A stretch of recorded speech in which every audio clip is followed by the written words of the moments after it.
Welcome back, everyone. For those of you that weren't in the first session, I'm Laura Briscoe. I'm a teacher in Thames Valley, but also the Youth Forest City Film Festival director. And a couple clarifications. There's a lot of great questions after Jordan spoke in session 1, is that our deadline to enter the festival is June 1st, and you submit your entries through the website. The goal of entering the festival is to be able to showcase the videos this October, October 23rd. This is open to everyone. So you, your friends, family, it's open to the public on October 23rd. We have a youth film festival. It's going to be awesome. There will be red carpets, lights, music, awards. So yes, there will be the top 5 winners of all 5 categories. So there will be 25 winners, $2,500. And in addition to that, it's a really fun night for you to get out and connect with people that have a passion for film. So I encourage you to save the date, October 23rd, and plan on attending, whether you are a winner or not, and because you'll be able to learn a lot from that experience. I also wanted to reintroduce Dorothy Downs, the Executive Director of the Forest City Film Festival, for partnering with us and making this youth festival possible. Thank you so much. Thanks, Laura. So yes, Forest City Film Festival, we're going into our 4th year this year. For those of you who weren't here this morning, I just want to express to you what an amazing, amazing art and industry the film world is, and how many doors it opens up for possibilities, for communication, for making impact in the world, for getting your story to be told. So it's really important to us that all of the youth of Southwestern Ontario have this opportunity to really stretch and grow and learn. We really do encourage you to come back in the fall for the main festival. The Forest City Youth Festival is on October 23rd, which is a Wednesday. But then after that, starting on Thursday, all the way through the weekend, we have all kinds of films, usually around 50 to 60 films that have a connection to Southwestern Ontario. Because what's important to us is being able to see the voice, to hear the voice, to feel the voice of people who have had a connection, who have either been raised here, gone to school here, anywhere in Southwestern Ontario. So it's fascinating to see how small a world we really are in, how interconnected we are to the rest of the world. It's an amazing experience. Beyond that, for you aspiring filmmakers in the audience, there's a weekend of industry sessions during the course of the Forest City Film Festival that you should most definitely join in on. They're really robust, interesting, fascinating, real industry people that are coming. So now this afternoon, we've got a really special presentation that from Romy Goulem, he's the coordinator for advanced filmmaking at Western, and he's going to be kind of talking to you about working with actors. So many elements involved in creating a narrative film. It's always done in a team, and part of the team is your actors. So how do you include them in the creative process? How do you get the best out of them? Well, listen, and Romy will tell you. So I'd like to introduce Romy Goulem, please. You guys want to come? Yeah. Hi, thanks for coming. I'm the coordinator of the Advanced Filmmaking program at Fanshawe, not Western, just Fanshawe College. And they're part of the sponsors of today. They've supplied the equipment. They've allowed me to come out here and talk to you about working with actors. At Fanshawe, we have a few options. How many people, I mean, obviously you're here, how many people know that they want to become filmmakers? Plug in or find another source. I see a technical problem coming. How many people know they want to go into filmmaking? Okay, good enough. I mean, like Jordan said this morning, there's a lot of opportunities in Canada and locally to become filmmakers or video producers. And Fanshawe has a couple of programs. If you're interested in filmmaking, there's a 2-year program called Television Broadcasting and Film Production. So if you're interested in film production, it's a great 2-year college diploma for filmmaking. And then the program that I coordinate, I teach in both programs. It's a third year, it's a post-grad program where we get even further into how you make films and how you get prepared to work in the film industry. Okay, and so do we have a power source for this laptop? Yep, they're saying move along.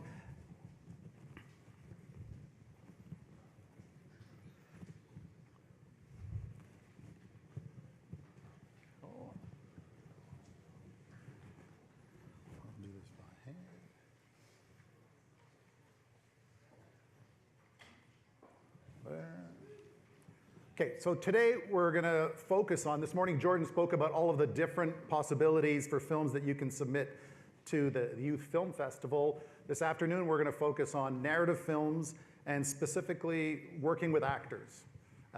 So from a director's point of view, my background is mainly in narrative filmmaking. I've worked as a director and a cinematographer. I've done editing and done some screenwriting. I've done some acting.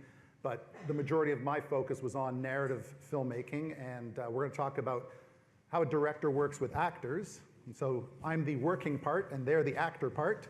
So Helena Rose on your left and Thomas Fox on your right are actors that I met when I was teaching acting for the camera at Fanshawe, and now they've graduated years ago, and now they're actors, and they're here today to work with us on this scene that you've been given.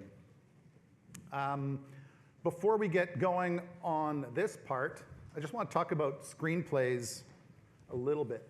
How many people, and when you put your hand up, can you put it up high so I can see it? I've got lights. How many people have written a screenplay before?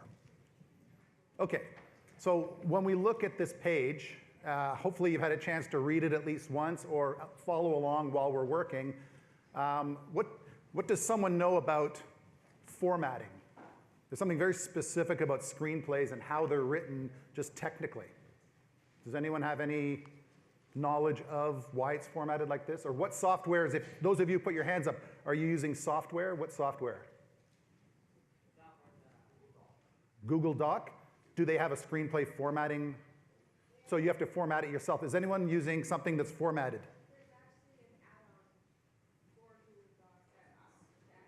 That will format screenplays? So, yes.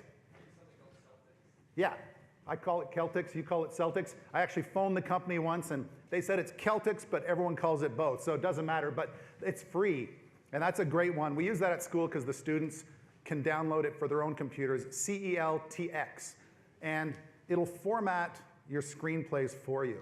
So if we look at the screenplay, all screenplays should look the same. So if you're submitting a screenplay for someone to consider, and it's not formatted properly, right away they're going to know that you're not necessarily a professional or you don't know everything about screenwriting. So if we look at the top line, interior restaurant night, that's called the slug line. And every scene needs to start with that. That has a lot to do with helping people organize it later. Is the sound echoing there? Interior, exterior, it's really important for people when they're organizing to know what you're going to be organized to shoot, the locations, and day or night. Because you probably know, rarely do you shoot your film in order. You shoot it in the best possible order to keep organized. So if this particular story started in someone's kitchen, and then at the very end of the film, the final scene ends in the same kitchen, you're going to shoot those two scenes, the beginning and the end, at on the same day. So that's where filmmaking can get difficult, certainly from the director's point in terms of telling the story, but for the actors, because they're not like in a play starting the story and walking through the whole story, they're jumping around.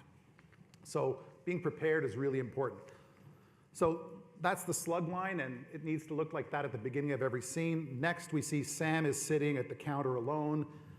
That's called an action line, and you'll notice that Sam is capitalized.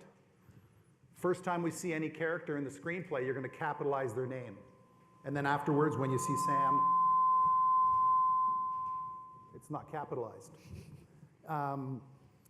When Quinn walks in, it's capitalized, and then never after that. So when you introduce a character. And then the characters and dialogue follow like that. And what happens is it makes it really easy for someone who knows how to read a screenplay to follow along. They know that they're jumping from left justified action, they know it's a character's name, they know that's dialogue, and so someone's reading it, the structure helps you read through it properly. Another thing that this formatting does is a producer can estimate that one page is 1 minute.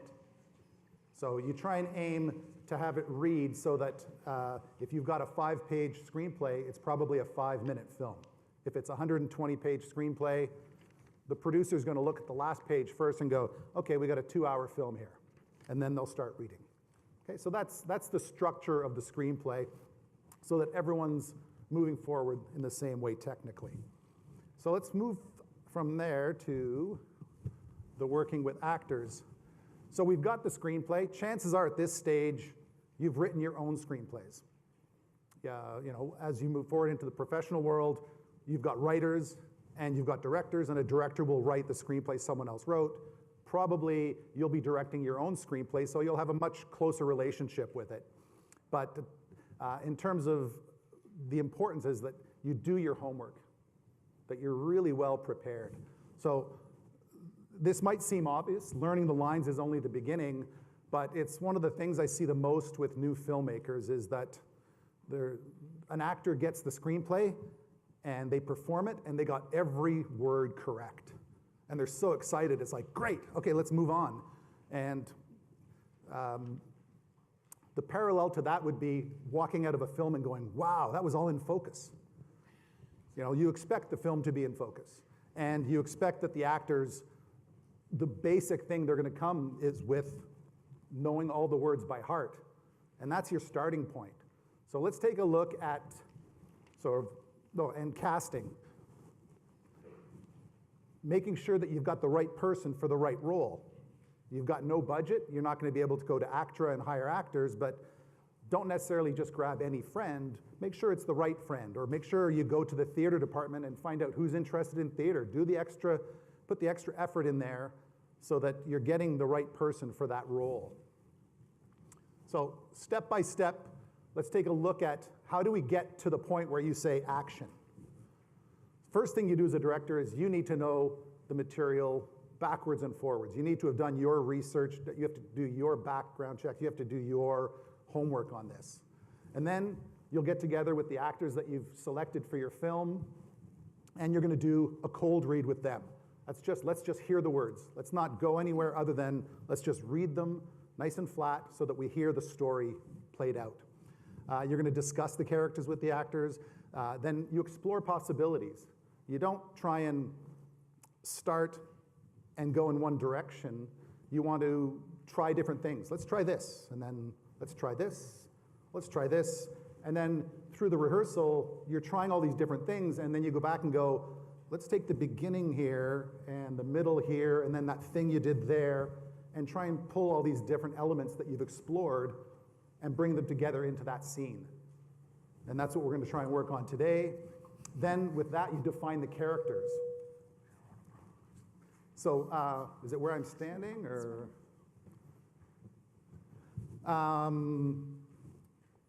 Yeah, so then we're going to work on defining the characters, because your story begins, let's say, one day when the character is 30, and it ends when they're 31, but they've lived a whole life before that. It's not written in the screenplay. It's up to you to create that character with your actors. And then we're going to refine the performance. So everything that we've done in terms of all that exploration and character building, then we try and nail the performance. So this is the rehearsal stage before you even show up on set. This should be done in pre-production. Then on set, you're going to do a blocking. You've done your work with your actors. Then you show up on set. The crew is there. The crew will get to see you walk through the scene with them, delivering the material that you've worked on already. They get to see where you want to put your camera, and then the actors go off and get hair and makeup done. The crew gets to do all the lighting, and then they come back, and then we do one more little rehearsal. Tweaks get done, final lighting, and then you start rolling. That's when you call action. So one of the biggest mistakes is often we go right to action without all of that other work beforehand. So make sure that you think about giving yourselves time to prepare for when you get on set. So this is what we're going to spend most of today on, is How do you rehearse with an actor? How do you take this material that was written and get the best scene possible out of it? By not starting and just saying, okay, let's start rolling and figure it out. We're going to rehearse. This is before we're even on set. So we've talked about the steps we're going to do. I've done my rehearsal as the director. We're going to now sit down and do a table read. And so today what we're going to do is we're going to go back and forth between watching the camera and then back and forth to the PowerPoint presentation. Okay? So for the table read, you don't want to direct yet. We did an audition. They came into the audition and they stood out in the crowd. There was something they did that was really great. That doesn't mean it's exactly what we want for the film, but it means they were the best choice. And now we're going to develop that. So for the cold read, I don't want to direct them yet. I want to just see what they bring in based on what they read, because what's really nice is I might discover stuff that was in there that they saw that I didn't know. We're just going to give it that's why it's called a cold read. So little emotion, just let's hear the words. Then the next read, we start to work it. Then we start to see what did they interpret? What are choices they made? What's great is sometimes as the director, they've come with something really cool that I didn't even think of. So it's like, oh, that's fantastic. Or I see places where they misunderstood based on the text, and maybe I didn't write it properly or the writer didn't write it properly, but then we adjust the understanding of what the scene is, and then we're going to do it over and over again, trying different things to eventually refine it to what we're going to bring to the set. Okay, so let's do a cold read if we can switch to camera. So we're just going to I just want to hear them read it anytime. Hey, hon, I can't believe that guy. John? Yes, John, he wants me to work this weekend again. Again? But we were going to... Yes, like I don't have a life. Where's the waiter? You've had one already. It's 5:30. We said we'd meet at 5 o'clock. Jeez. Look this way. How was your day? Purple. Purple? What did I ask you? How was your day? It was fine. Till Jerkhead ruined the weekend. No, you asked me how my day was. And how was it? Well, it was fine until Jerk had ruined the weekend. Ha. Right? The nerve. I don't think we're talking about the same Jerkhead. What? Well, I'm talking about a different Jerkhead. Okay, can we stop saying Jerkhead? One more. Jerkhead. What?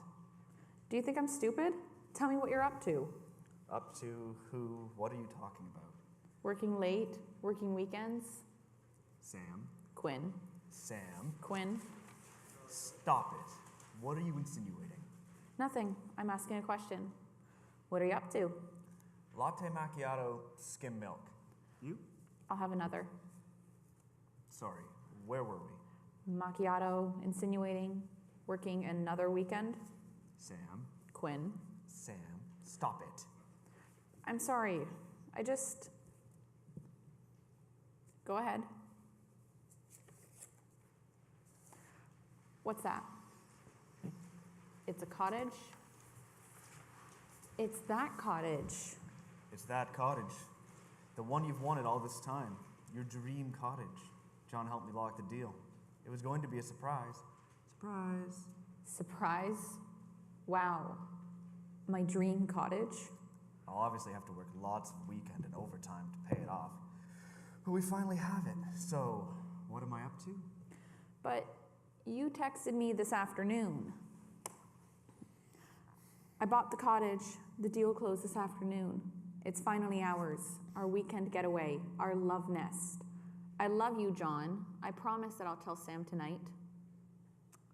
Huh. Cut. Okay, that was great. I could hear the paper, so you're following along. I think they do it still too much. I tried so hard. So let's get. That was a great read. We heard all the words, which was the plan for this. First thing I would do as a director is say, do you guys have any questions? We've worked already on it, so they probably don't have any questions.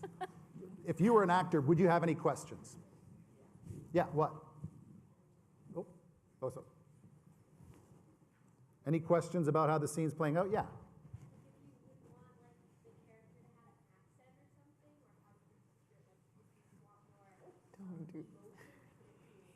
That's where we're going. So the idea was, the question was about, would the character have an accent, or would you bring some emotion into it? So for now, let's not even think about the accent. Let's assume they're Canadians with the accents that they have. But the emotion is where we're going. That's where we have to go, because no offense to them, because it's on purpose, it was void of emotion because it's a cold read. The idea is we just want to hear the words. And I'm going to have to talk a little longer as Thomas gets his microphone fixed. The next thing we're going to do is hear what they think about it. So they're going to go again one more time, a little bit further from the cold read, and I get to hear, let's say we did the audition 2 weeks ago. I selected them, and they had 2 weeks with this screenplay to think about it and make their own decisions. So now it's my chance to hear what did they come up with, which is really exciting for a director. And even in the auditions, I love going for auditions. You see a lot of talented actors who have done a lot of work on preparing for the audition. And you can't hire everyone. Some people are really good, but there was just something that didn't match. But there's some gems in there that you can take from. And certainly from the table read, this is a great moment for me as the director. I have all my ideas, but I don't want to share them with them yet. I want to hear what they think. So let's do one more with a little bit more from you guys in terms of bringing in the emotion or some of the decisions not based on any of the work that we've done. So we'll have house lights down and we'll do it one more time. And we're going to build. That's the idea, is that we're going to build this scene over the afternoon. You don't have to follow along. You guys know, so watch them now.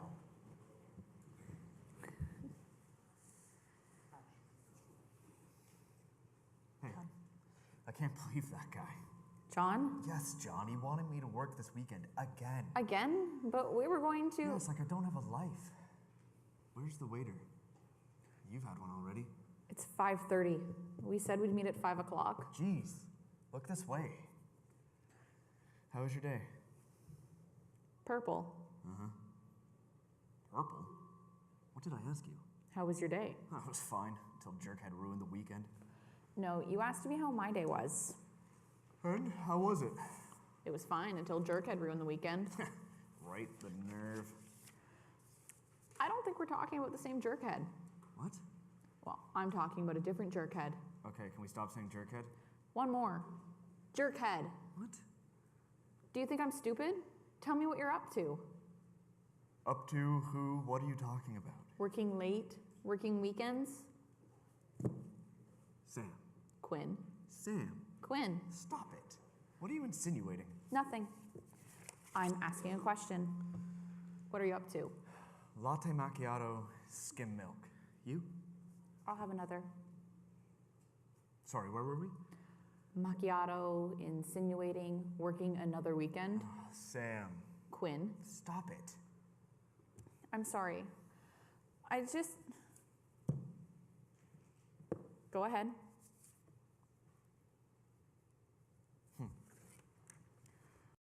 What's that? It's a cottage? It's that cottage. It's that cottage.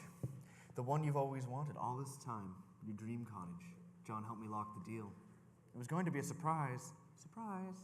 Surprise. Wow. My dream cottage? I'll obviously have to work lots of overtime and lots of weekends to pay it off. But we finally have it. So, what was I up to? But you texted me this afternoon. I bought the cottage. The deal closed this afternoon. It's finally ours. Our weekend getaway. Our love nest. I love you, John. I promise I'll tell Sam tonight. Huh. Okay. What do we know just from the text? So we saw something, we saw an elevation. We saw something from the cold read to this, which was much better. But still, we're not ready to shoot. We don't even know the context of the whole film. We're just looking at one scene. There is no film. This is just one scene that I wrote for this seminar. We can go anywhere with this. So, this scene has a place in a bigger story. These two characters are much richer, much more interesting characters than where we are right now. And that's no offense to them.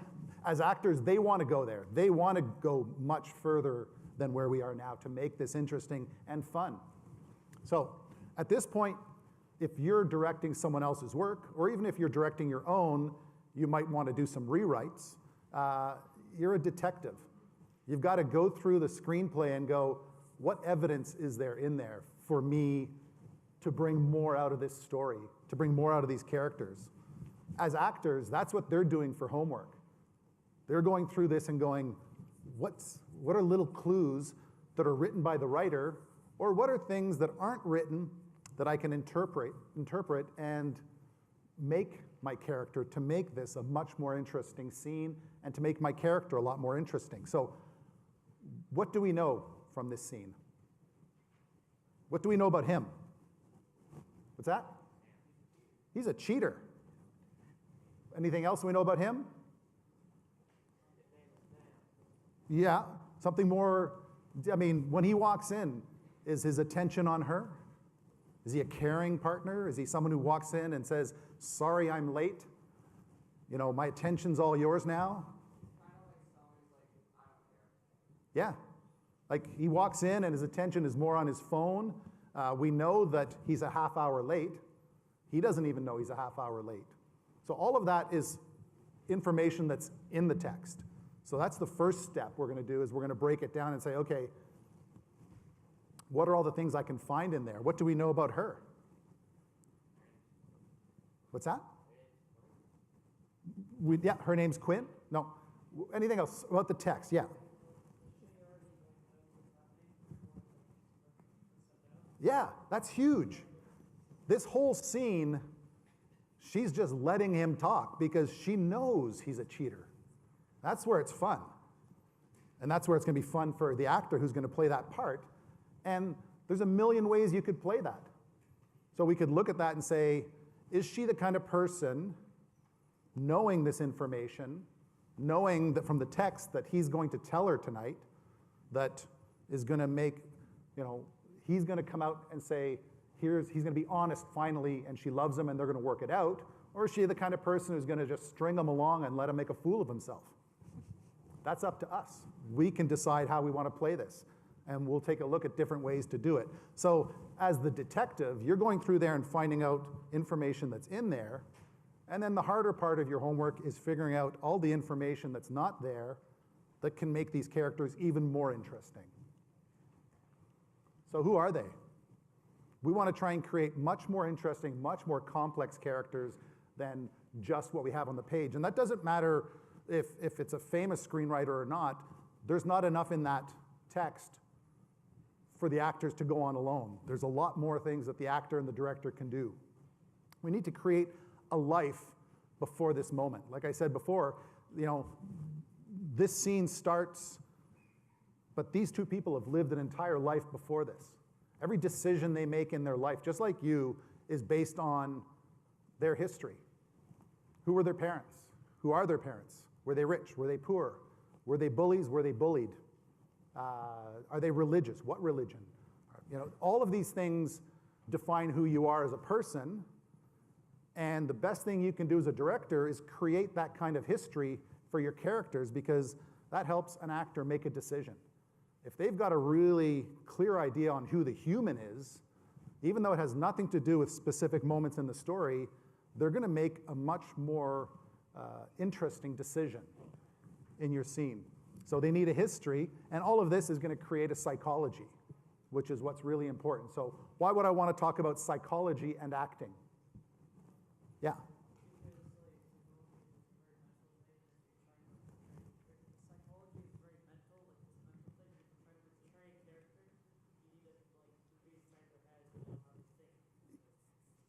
Yeah.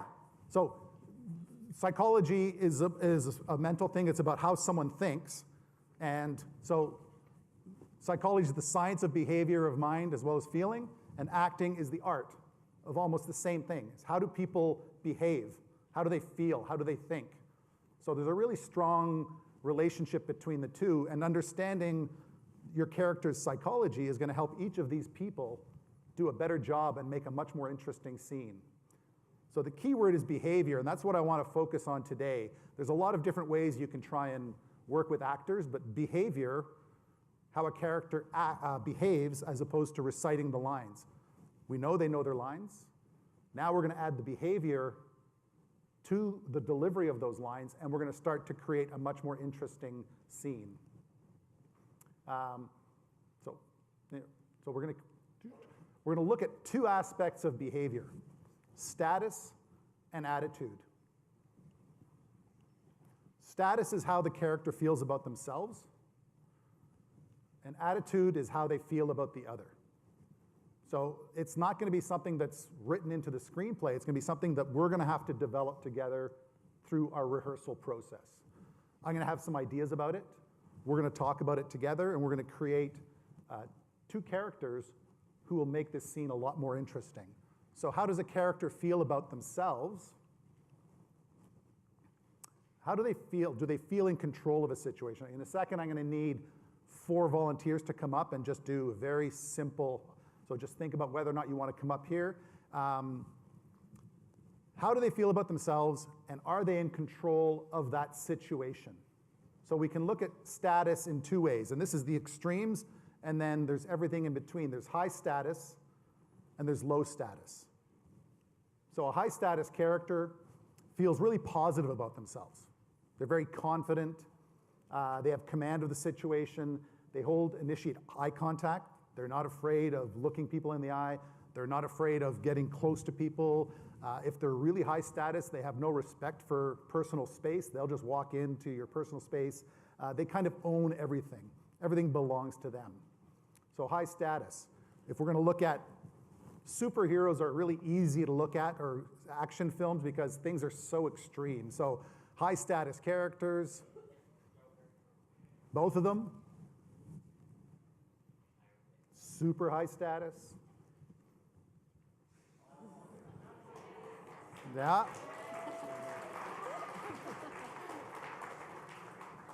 Anything he does is high status.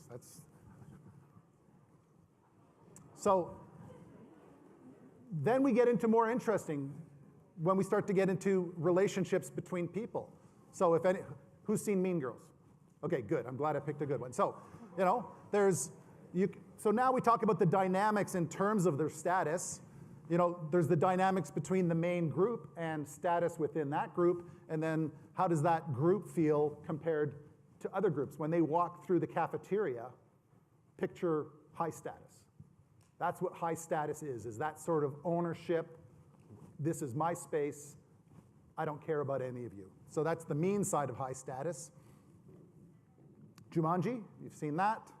So we've got a mixture here. We've got these 2 characters that before the transition are very high status characters. Okay, so can I get 4 people? 1, 2, 3, 4. Come on up. And where did Helen? And then you 2. Okay, yeah, come on up. We're going to do.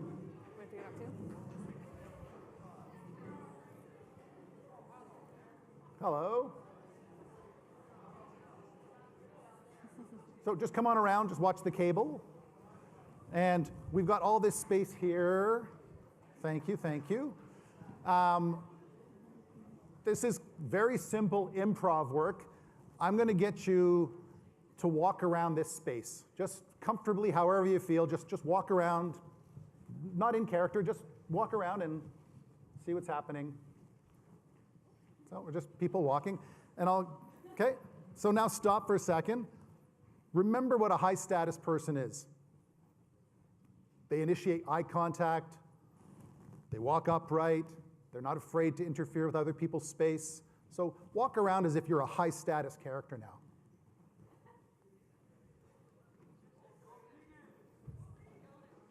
Okay, let's not make too much contact here, but that's the idea. So go back to it. It's sort of slowed down. Okay, so let's stop there for a second. So I just gave a direction and something changed. That's how simple directing can be. I just said, this was the cold read, just walk around.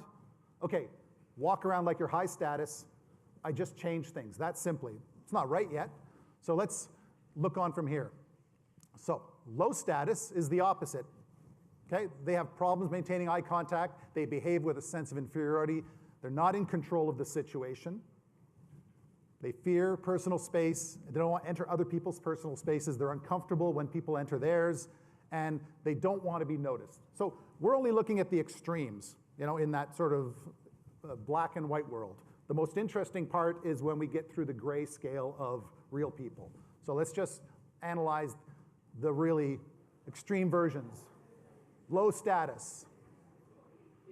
Peter Parker, low status. He puts on the costume. He's a little higher status. Buffy, anyone watch Buffy? Yeah, there we go, yeah. So Willow, she's low status. Oops, there's a transition. And then what's fun about her character is, I'm sure for the actor, it was great because they keep writing different transformations for her where her status changes. And again, we go back to Jumanji, the other two characters are very low status.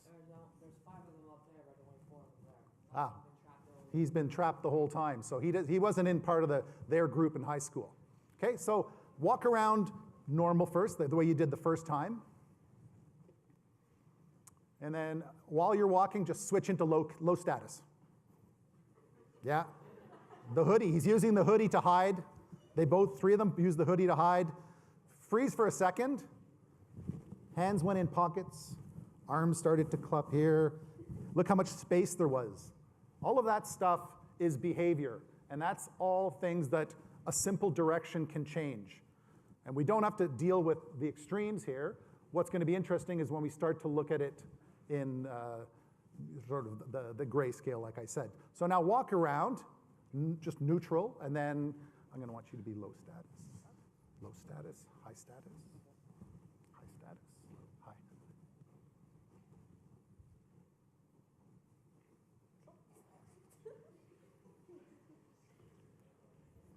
Okay, we'll stop there. So then that's what you got to do as a director. Then you're going to start to break things down and play around with the two characters that we're going to look at. And we're good. Thank you very much for your help.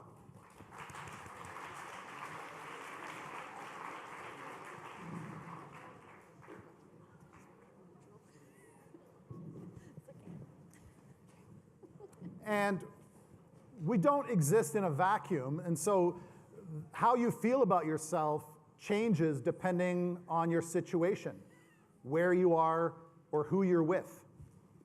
So if we look at Peter Parker's character, his status changes if he's with his aunt or if he's with the villain. If he's with his best friend, his status is different than when he's with the girl that he likes or with his peers. So you could break down your story and say your status is this when you're with these people, but you feel you're shy or whatever words you want to use to make it this with those people and like this with these people. So depending on the environment and the people you're with, that can change. Stranger Things. This is a great series to watch if you want to really look at status and how these main characters fit into their school or amongst themselves and what they end up doing. Same thing with It. Stephen King writes great stories about characters who don't fit in. So to make it easy, we would say, let's say, extreme low status is a 1, extreme high status is a 10, and then we look at a dial. So when they were walking around, let's just say the first time I had them act as high status, they were like an 8 or a 9, and then when they were walking around in low status, they were maybe a 2 or a 3, a 1 or a 10 would be, off the charts, let's say. So let's try and work with this scene and look at how status can change the performance of it. So we'll go back to this scene now. Let's do the scene. Should he be high status or low status? I heard high first. So let's just see what it looks like if he's high status and she's low status. and we'll include your entrance and everything, okay?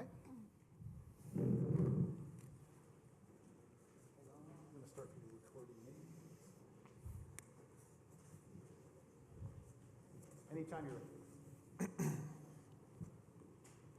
Hey, hon. I can't believe that guy. John? Yes, John. He wants me to work another weekend again. Again? But we were going to... Yeah, it's like I don't have a life. Where's the waiter? You've had one already. It's 5:30. We said we'd meet at 5 o'clock. Jeez, look this way. How was your day? Purple. Purple? What did I ask you? How was your day? It was fun until Jerkhead ruined the weekend. No, you asked me how my day was. And? How was it? It was fine until Jerkhead ruined the weekend. Right? The nerve. I don't think we're talking about the same Jerkhead. What? No, I'm talking about a different Jerkhead. Okay, can we stop saying Jerkhead? One more. Jerkhead. What? Do you think I'm stupid? Tell me what you're up to. Up to who? What are you talking about? Working late? Working weekends? Sam. Quinn. Sam? Quinn. Stop it. What are you insinuating? Nothing. I'm just asking a question. What are you up to? Latte macchiato, skim milk. You? I'll have another. Sorry, where were we? Macchiato, insinuating, working another weekend. Sam. Quinn. Stop it. I'm sorry. I just... Go ahead.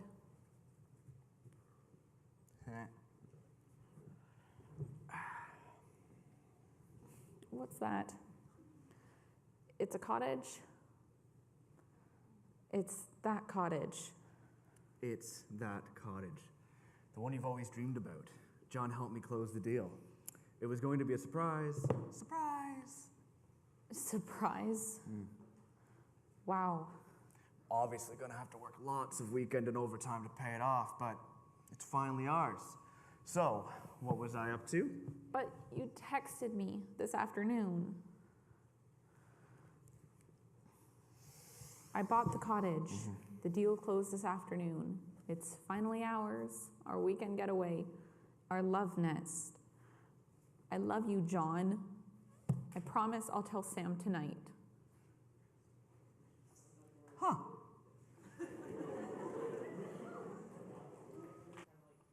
So he doesn't care what's going on because he's in control of the situation. That's high status. And she keeps fixing her hair and fidgeting because she doesn't feel in control. And so she's finding things to do. So yeah. Anything else? Any other observation? Anyone see a moment that stood out? It's, yeah? When he first walked up and he kissed her and she was kind of like, no. Yeah.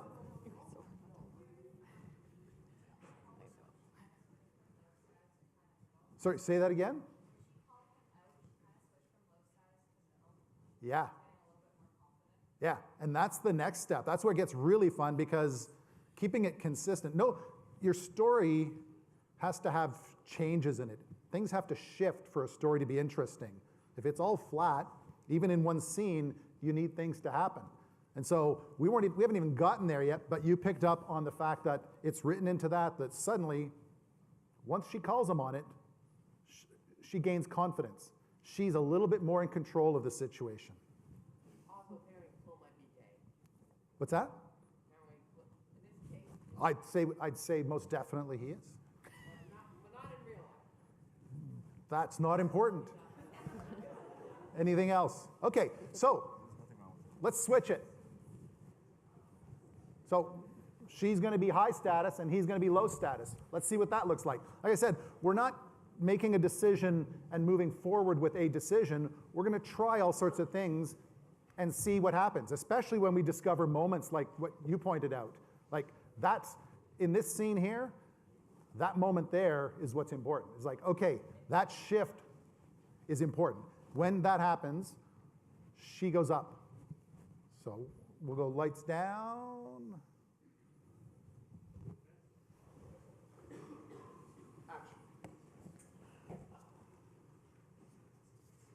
Hey, hon. I can't believe that guy. John? Yes, John. He wants me to work the weekend again. Again? But we were going to... Yes, like I don't have a life. Where's the waiter? You've had one already. It's 5:30. We said we'd meet at 5 o'clock. Jeez, look this way. How was your day? Purple. Purple. What did I ask you? How was your day? I was fine until Jerkhead ruined the weekend. No, you asked me how my day was. And? How was it? Oh, it was fine until Jerkhead ruined the weekend. Right? The nerve. You know, I don't think we're talking about the same Jerkhead. What? Well, I'm talking about a different Jerkhead. Okay, can we stop saying Jerkhead? One more. Jerkhead. What? Do you think I'm stupid? Tell me what you're up to. Up to who? What are you talking about? Working late? Working weekends? Sam? Quinn? Sam? Quinn? Stop it. What are you insinuating? Nothing. I'm asking you a question. What are you up to? Latte macchiato, skim milk. You? I'll have another. Sorry, where were we? Macchiato, insinuating, working another weekend. Sam. Quinn? Stop it. I'm sorry. Go ahead.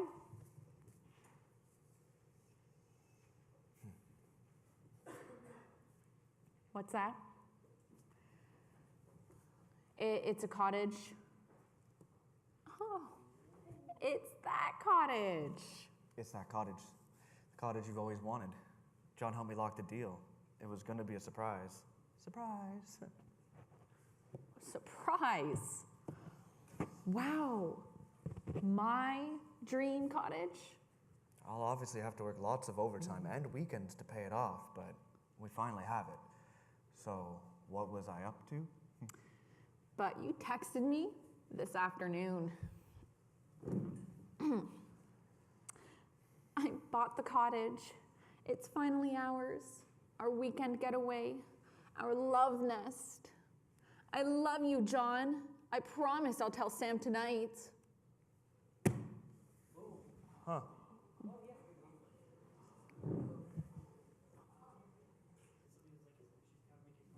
Yeah, so what he's saying is, comparing the two, the way she says purple when he's not listening, the first time when she was low status, it was almost a test she threw out there, wondering if he's even paying attention. You know, purple. Does he react to it? And then the second time when she's high status, she threw it in his face, like saying, hey, listen to me. Was your hand up? Something down here? Yeah. Overall, John doesn't even believe her because she's being kind of a bit of a, and she's trying, and possibly installing doing nothing like that. She's probably really abusive. Yeah, that's context we don't know. Like, let's just keep working on this behavior of high status and low status. Our hands going up in the back and I'm just not seeing because of the lights, or? Okay, yes. By her? Okay. Yeah.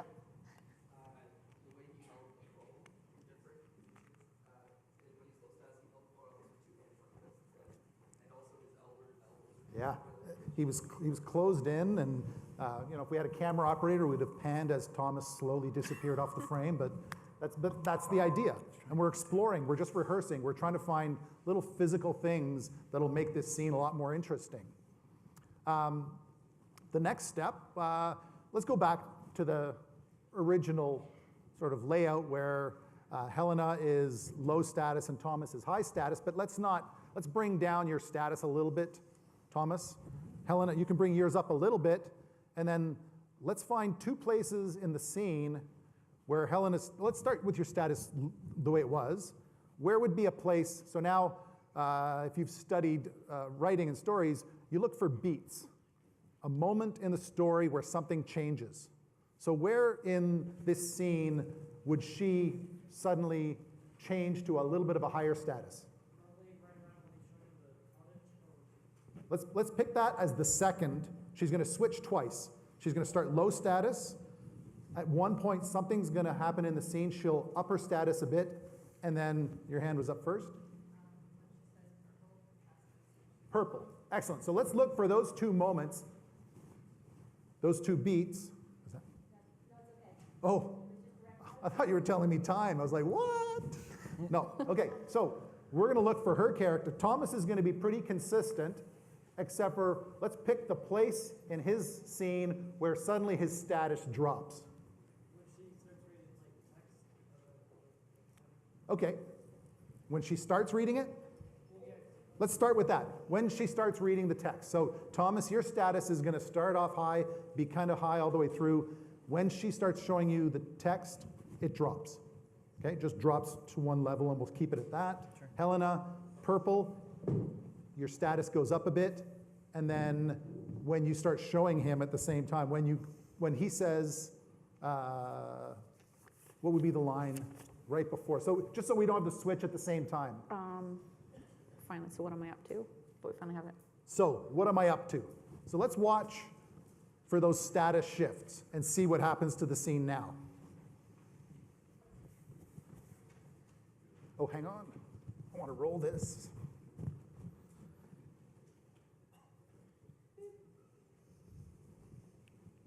Action. Hey, hon. Can't believe that guy. John? Yes, John. He wants me to work another weekend again. Again? But we were going to... Yes, like I don't have a life. Where's the waiter? You've had one already. Well, it's 5:30. We said we'd meet at 5 o'clock. Jeez, look this way. How was your day? Purple. Mm-hmm. Purple? What did I ask you? How was your day? It was fine until Jerk had ruined the weekend. No, you asked me how my day was. And? How was it? Well, it was fine until Jerkhead ruined the weekend. Right? The nerve. I don't think we're talking about the same Jerkhead. What? I'm talking about a different Jerkhead. Okay, can we stop saying Jerkhead? One more. Jerkhead. What? Do you think I'm stupid? Tell me what you're up to. Up to who? What are you talking about? Working late? Working weekends? Sam.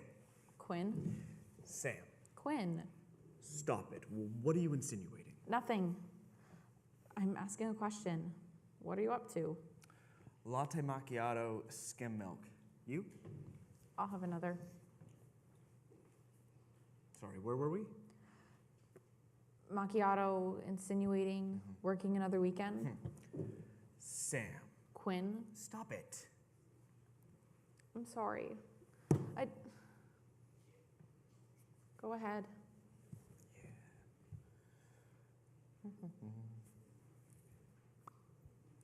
What's that? It's a cottage. It's that cottage. It's that cottage. The cottage you've always wanted. John helped me lock the deal. It was going to be a surprise. Surprise. Surprise. Wow. My dream cottage. I'll obviously have to work lots of weekends and overtime to pay it off, but we finally have it. So, what was I up to? But you texted me this afternoon.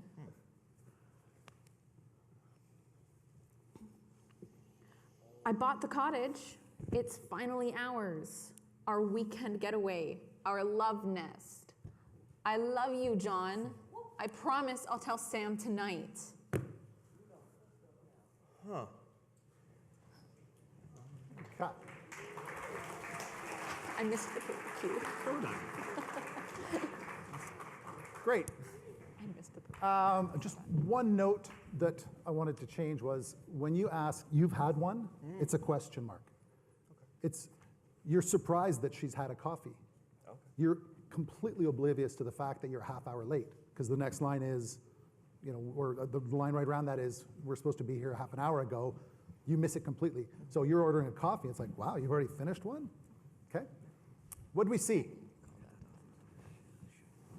Oh, is that a stretch or a hands up? No. Yes.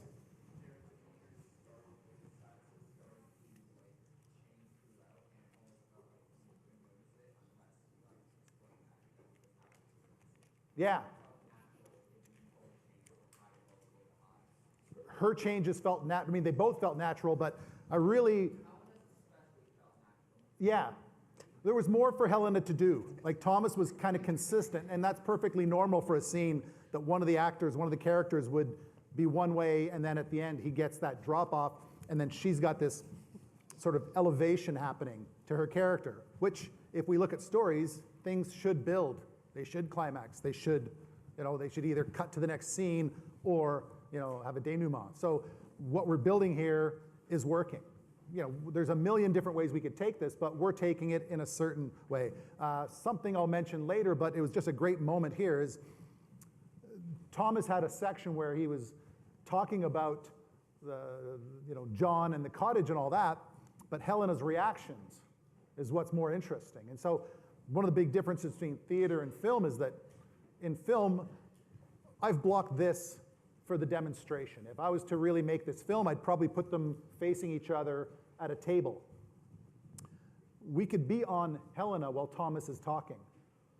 So watching for reactions, let's do this scene exactly the same way. We'll do it one more time. Whenever someone's talking, watch the other person. And think of that as one of your options when you're editing, because when an actor is being filmed, one of the most important things is reactions. It's going to tell the audience a lot more about someone if we're seeing how they're reacting. We can see, I can hear Thomas talking.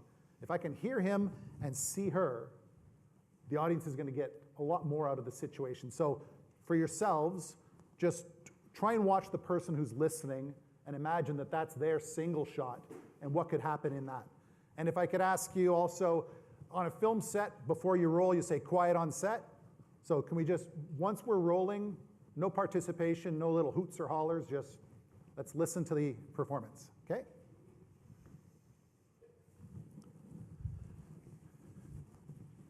Action. Hey, hon. Can't believe that guy. John? Yes, Johnny wants me to work another weekend again. Again? But we were going to... Yeah, it's like I don't have a life. Where's the waiter? You've had one already. It's 5:30. We said we'd meet at 5 o'clock. Jeez, look this way. How was your day? Purple. Purple? What? What did I ask you? How was your day? That was fine until Jerkhead ruined the weekend. No, you asked me how my day was. And how was it? It was fine until Jerkhead ruined the weekend. Right? The nerve. I don't think we're talking about the same Jerkhead. What? I'm talking about a different Jerkhead. Okay, can we stop saying Jerkhead? One more. Jerkhead. What? Do you think I'm stupid? Tell me what you're up to. Up to who? What are you talking about? Working late? Working weekends? Sam. Quinn. Sam? Quinn. Stop it. What are you insinuating? Nothing. I'm asking a question. What are you up to? Latte macchiato, skim milk. You? I'll have another. Where were we? Macchiato, insinuating, working another weekend. Sam. Quinn. Stop it. I'm sorry. It just... Go ahead.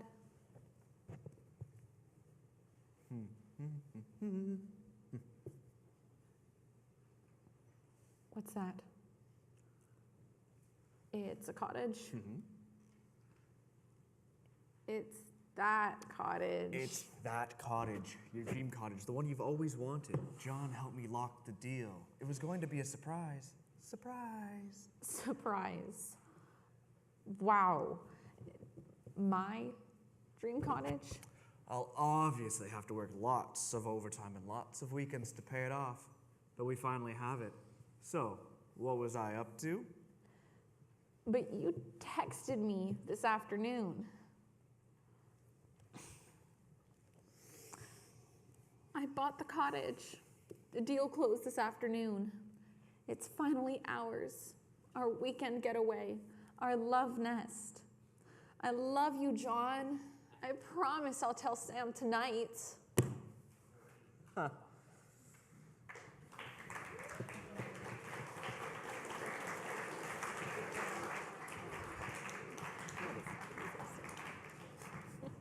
I could keep working just on status a lot longer with them if I was making the film, because we're trying to define the characters, and this would reflect into all of the scenes.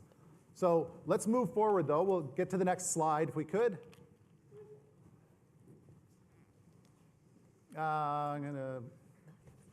So we won't get into this, but you also aren't just one thing. People have a status, that's how they feel about themselves, but you also create masks. You try and pretend to be something else. And so the next step to this would be to say, okay, this is how you really feel, but how are you pretending to feel with this person? And so you can make really interesting, much more complex characters by starting to assign inner and outer statuses. How are they behaving and pretending to be, and how do they really feel? Then you start to get conflict in the characters.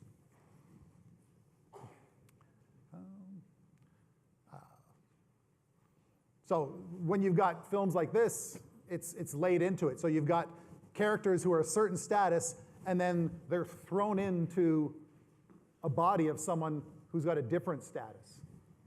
That's what makes this story interesting. This story here, you've got, so let's take a look. High status or low status? He's low status. He's high status. He's lower status. But then they get these avatars that allow them to have these sort of external statuses in another world. If we take this just as an example and think of it in terms of real characters, we could assign this and work even further with these guys. Who's seen Silence of the Lamb? Okay, enough people. He's playing high status. I mean, he's playing a much lower status than he is. Everyone knows what's inside this guy. He just seems like this really calm character, but you know that inside there's this dangerous, dangerous person. That's someone who's playing two statuses, an inner and an outer. He's got total control of himself, so he can pretend to be this approachable person, as scary as those eyes are. Who's seen any Breaking Bad episodes? I mean, look at the two characters this guy gets to play. You've got this much more low status character that begins, and then he creates this persona that is this much higher status, and he gets to go back and forth. For sure, they were using the word status when they spoke about developing these characters. Bates Motel. Yeah, same thing. You've got this character who is not what he seems. Okay? So we're going to not go there. We're going to go straight to attitude. So status was what? How does someone feel? How does someone feel about themselves? Attitude is, yeah. So we've established different ways to say Helena's character feels this way about herself and she's behaving a certain way. And we saw how we can make so many changes in the scene just by, how does she feel about herself? How does Thomas feel about himself? At a certain point, something changes and they feel different about themselves. Now, how does she feel about him and how does he feel about her? Is attitude. And it's judgment.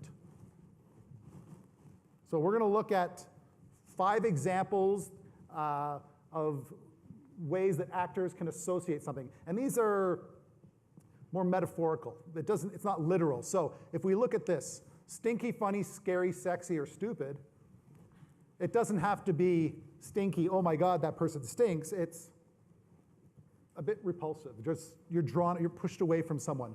Funny doesn't mean you laugh out loud, but there's a little bit of humor to, or a good feeling. Scary, sexy, stupid. You'll see it when we work on it together. We've worked on this together. So we're going to do the scene now. We're going to try and level out the status and not worry about status yet. And we're going to assign an attitude. So how should Helena feel about Thomas? Okay? Sexy. How should Thomas feel about Helena?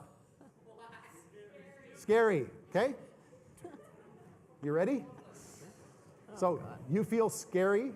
No, was that it? I'm scary. No, I feel scary towards her. She's sexy towards me. Yeah. Was that it? Status? Up or down? Status? Up, down? Just level up the stat. Let's not worry about status yet, and then we'll mix them together. Okay, lights. And then quiet on the set. I'll roll when it's quiet. Action. Hey, hon. Can't believe that guy. John? Yes, John, he wants me to work another weekend again. Again? But we were going to... Yes, like I don't have a life. Where's the waiter? You've had one already? Well, it's 5:30. We said we'd meet at 5 o'clock. Jeez, look this way. How was your day? Purple. Purple? What did I ask you? How was your day? It was fine until Dingwad messed it up.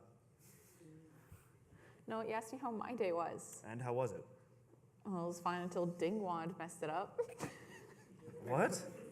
And cut. Sorry, I forgot my line. I had to say something. What's your attitude?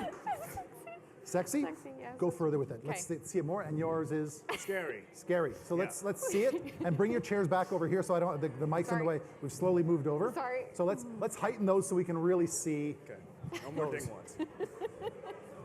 Jerkhead, right? Thank you, Jerkhead. I knew it was somewhere in there. Okay. We'll get quiet on the set. We're going to start rolling. Jerkhead.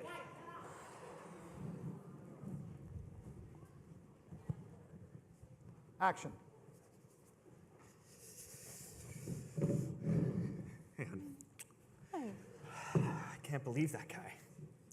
John? Yes, John, he wants me to work another weekend. Again. Again? But we were going to... I know, like I don't have a life. Where's the waiter? You've had one already. Well, it's 5:30. We said we'd meet at 5 o'clock. Jeez, look this way. How was your day? Purple. Purple. What did I ask you? How was your day? It was fine until Jerkhead ruined the weekend. No, you asked me how my day was. And how was it? Oh, it was fine until Jerkhead ruined the weekend. Right, the nerve. I don't think we're talking about the same Jerkhead. What? I'm talking about a different Jerkhead. Okay, can we stop saying Jerkhead? One more Jerkhead. What? Do you think I'm stupid? Tell me what you're up to. Up to who? What are you talking about? Working late? Working weekends? Sam. Quinn. Sam. Quinn. Stop it. What are you insinuating? Nothing. I'm asking a question. What are you up to? Latte macchiato, skim milk. You? I'll have another. Sorry, where were we? Macchiato, insinuating, working another weekend. Sam. Quinn. Stop it. I'm sorry. It just... Go ahead.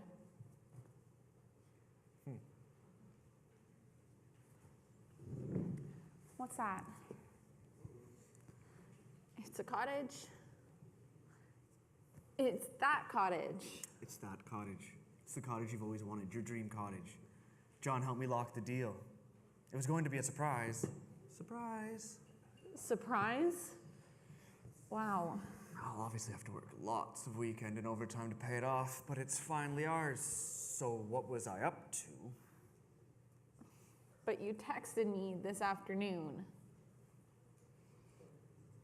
I bought the cottage. The deal finally closed.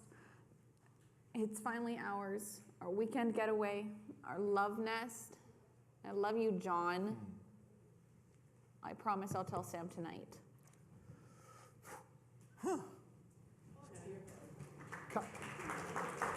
Sorry, did I flick you too hard? I heard that in my head. Keep disappearing. So move I over know, a bit I'm more. trying not to go past the leg. Yeah. Just even Glue the try and chair stay down. there. Oh my gosh. Who saw something? What we're looking for, again, back to the word behavior. We're looking for interesting moments of behavior.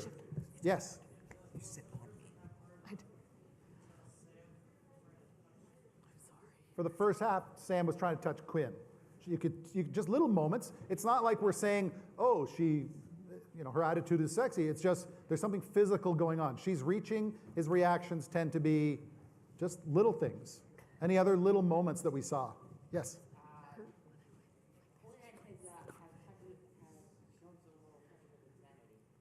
Of his what? Well, there was twitching. His reactions were definitely twitchy, yes?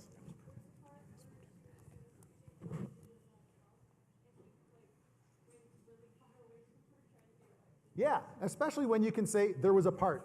Like you're trying to find these moments that are really interesting where you can say, the whole scene doesn't have to be that. So we've identified a moment, this really interesting reaction. Let's keep that reaction.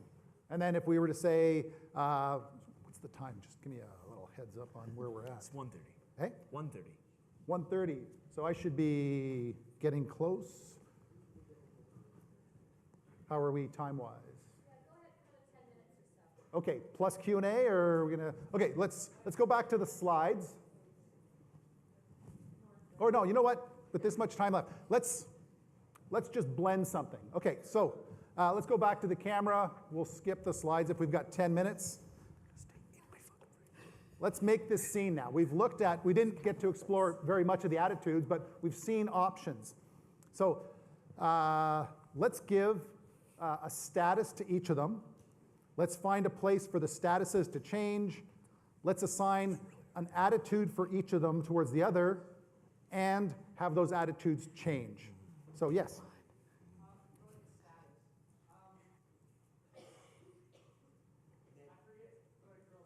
Helena?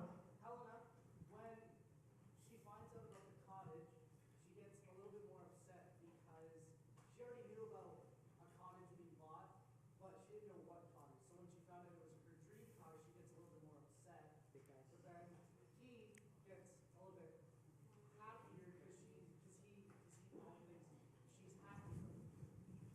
Did you guys get that? So you get upset when you're happy? He gets more confident saying, oh, I did the right job. But really she's upset because she found out it's not hers. It's actually the cottage she would have loved, but he's gone and bought it for him and his lover. Yeah, okay, great. So her status is going to change when she realizes that it's the cottage she's loved all along, and it makes this situation even worse. Another change in there.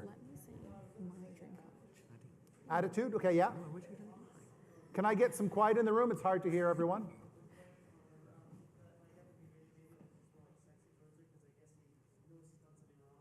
So he starts off sexy. His attitude towards her is sexy, and?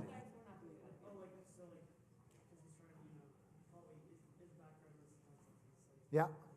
And what does he switch to and when?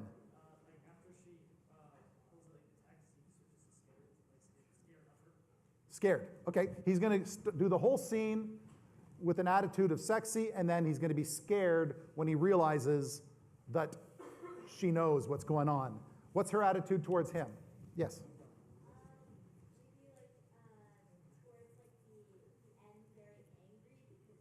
Let's pick one of the five, just so we can focus on that. Angry is an emotion, so let's go. Smelly? Yeah, yeah. So her first attitude is smelly, and then let's say she switches to stupid once he pulls out the phone. Let's see what that is. And stupid doesn't have to be, stupid could be an attitude you assign to your little brother. You love him, but it can be condescending. So it doesn't have to be negative. So let's play low status, building, high status, it's going to drop, sexy, until you become scary when you realize she's onto you. Okay. And it's smelly until it's stupid. Huh? Does that make any sense to anyone outside this room? I doubt it. Low, sexy. But let's watch what happens now compared to that very first reading we did in this hour. What kind of scene have we just created? So this will be probably one of our last takes, so let's everyone be quiet and let's pay attention to actors. Drop the mic, sorry. Technical difficulties. Are you good? You want to reset that? We're good. Action. Hey, hon. I can't believe that guy. John? Yes, John, he wants me to work another weekend again. Again? But we were going to... Yes, like I don't have a life. Where's the waiter? You've had one already? It's 5:30. We said we'd meet at 5 o'clock. Jeez, look this way. How was your day? Purple. Purple. What? What did I ask you? How was your day? It was fine until Jerkhead ruined the weekend. No, you asked me how my day was. And how was it? Well, it was fine until Jerkhead ruined the weekend. Right? The nerve. I don't think we're talking about the same Jerkhead. What? I'm talking about a different Jerkhead. Okay, can we stop saying Jerkhead? One more. Jerkhead? What? Do you think I'm stupid? Tell me what you're up to. Up to who? What are you talking about? Working late? Working weekends? Sam. Quinn? Sam? Quinn? Stop it. What are you insinuating? Nothing. I'm asking a question. What are you up to? Oh, latte macchiato, skim milk. You? I'll have another. Sorry, where were we? Working late? Macchiato? Working another weekend? Sam. Quinn? Stop it. I'm sorry. I just... Go ahead.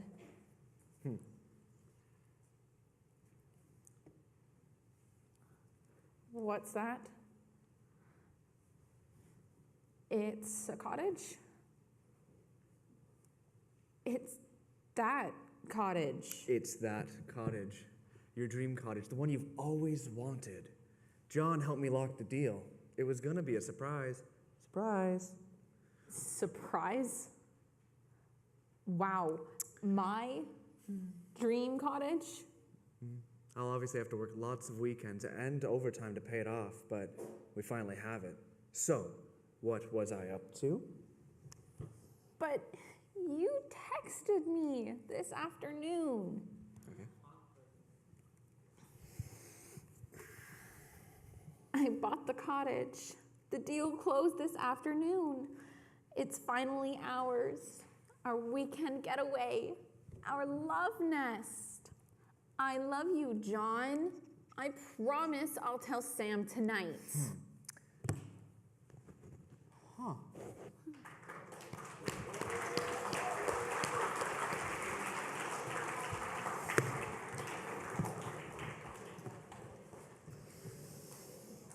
Whose direction was that up there?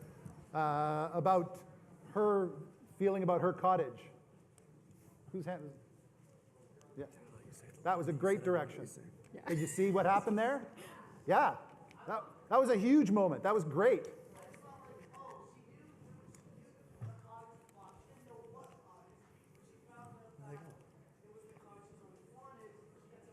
It took the scene to a different place, and that's what you need to try and do, is find these moments. I know some people have to leave. We're wrapping up right now. Should do a time for Q&A, or we're done? A couple of questions? No, I think everyone's got to go. Well, no? Okay, yeah. So everyone, we know that some of you have buses scheduled for right now, so I just want to pause to take this opportunity to thank Romy, Fanshawe College, and our actor volunteers.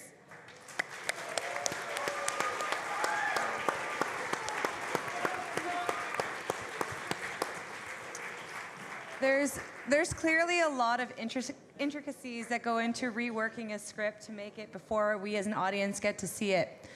So for those of you that need to catch a bus, at this time you may leave and join your schools.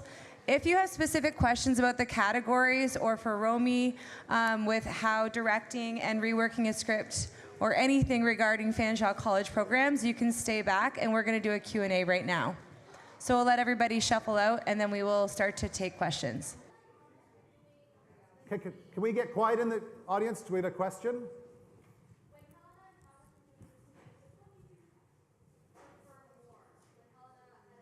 Thomas isn't here. I prefer Helena much more. No.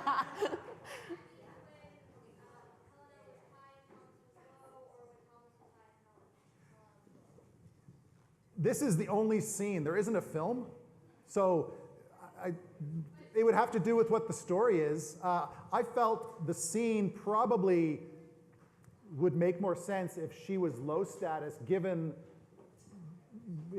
the context of the situation.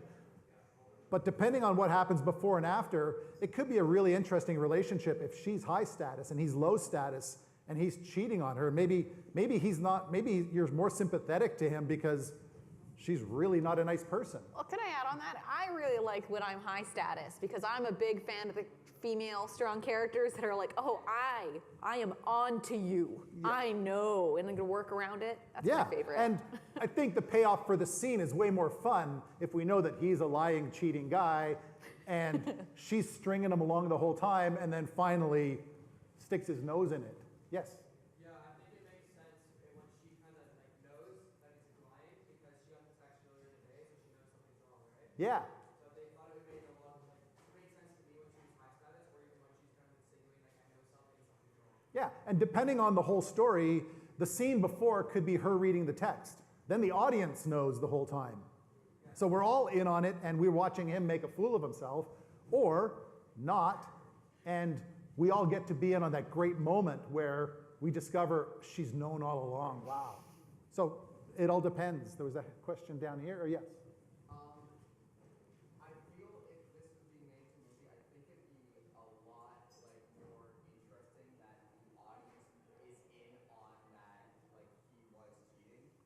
Make the scene before that we know The scene before that she's read the text and that we're all in that, we all know that he's. Great point. If you're going to become filmmakers, you shoot that scene, and then you decide in the editing room whether it's in or out.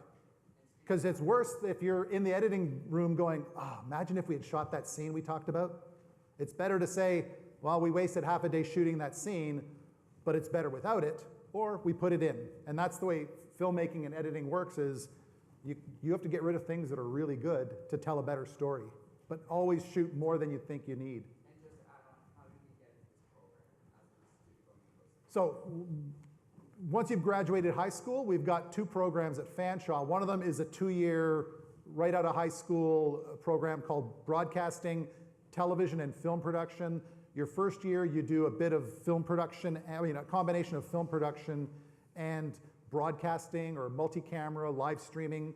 And then in the second year, you decide whether you want to focus on sort of that. The broadcast is a word we can't get rid of for provincial reasons, but that multi-camera live stream or that single camera filmmaking. And the second year you would just do filmmaking.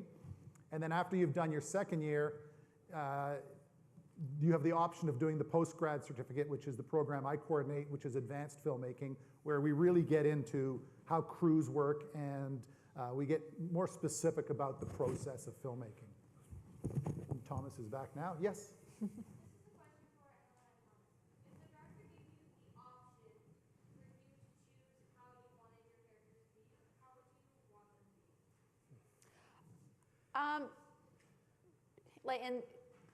In a lot of cases, in a lot of stuff that I do, the director has given me a lot of freedoms. I mean, in this case, I prefer for this scene being the higher status one. I like it, it's fun, and I like the stronger female characters. But it really does come down to what I would discover in the script and how that would lead the character. It's kind of hard. The director always has some sort of input. They always have something, a direction they want to go, and sometimes what I prefer might not make the most sense for the story. Can I run with that? Just the director's job is to oversee the story. And that's the main job. And while you're overseeing the story, you're talking to your director of photography and how does capturing the image tell the story. You're talking to your editor, how does editing tell the story? And you're talking to each of the actors that's portraying a different character, and how does each of those characters help tell the story. So as much as Helena might enjoy the higher status female character, the story might be better off with the low status. So it should always come down to, they should explore every possibility and throw out what they'd like to do, but the director's job is to say, yes, no, blue. The fun thing about being an actor too is in a lot of instances, if you feel a natural impulse to try something and do it, the worst thing that can happen is the director will tell you, don't do it again. That's true. But that's how you figure the stuff out. So and it also kind of depends on your scene partner too. Like with the whole Spider-Man, how he's different with every single character that he's with. It depends on the status. So there's a lot of different aspects. Yep, at the back. When you're talking about statuses and having to track people that you're around, do you mentally track it while you're going through filming or acting whatever you're doing? Or do you usually completely let yourself free of it and go to your normal default setting, Find you first. Yeah, yeah. Okay, so as the actor, when we get our script and we break it down into beats, right? So pivotal moments that change, like what Romy was doing with us where we switched. So as the actor, you have to do your work with the script like your homework. So when I would get on set with Helena, we'd already know our beats, and what they say is you drop your work. So if I've done my work correctly and I've run everything in me, I won't have to think about it. It's gonna happen because it's a natural flow throughout the story. The beat is in me, so I know when I'm working with Helena that's where I change. So if you've done your work, you shouldn't be thinking about it at all. And sorry, I want to add to it too. It's like when you guys wanted me to change my beat on the purple line. In the moment, my impulse didn't bring me that way, even though I was trying to think of it too, and it didn't. And it ended up being that natural escalation that people seem to like better anyway. So it really is a lot of, if you do the work, it works out great. And that's, one of my favorite things about the difference between theater and film. In film, you pick your favorite version of the same thing you've just done 10 times. In theater, see a show more than once because it's going to be different every time, because the actors are going to go through and find different natural impulses every time they run the performance. And that's what I was going to say, is theater and film is very different. Also, for that question, that by doing the homework ahead of time, I've got the screenplay and the story mapped out, and I might say, okay, in my binder, in my notes, here's how the statuses change. But then we're shooting it all out of order. And it's harder to just sort of wing it. You got to go back to your notes and go, okay, we're back to that beginning of the second act. You haven't shifted. Right now, this morning we shot that scene towards the end. You're playing it way too high status because it's residual from this morning's scene that was later in the story. Let's bring that status back. Remember, we're at the beginning of Act 2. But then, just like we saw in the very final scene, no one should be sitting there tracking moments going beat, status change, and all that. It should be this organic moment that seems realistic. Back to the word behavior. Are the reactions and the behaviors believable? And do they serve the story? And that's really what you're trying to do. And one last note on that is you might have something worked out, and this kind of goes back to the last question as well. You might have something worked out and have a concept of what your beats and everything is, what your status is, and if you come in and you're too in your head about that, and the director tells you, no, actually, I want you to do this instead, if you're too in your head, you're doomed. Absolutely. That's why you drop the work. So Drop if the they work. do change it, like when I got here, I found out a line had changed.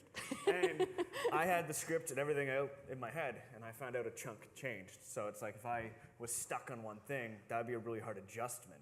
So drop the Great. work.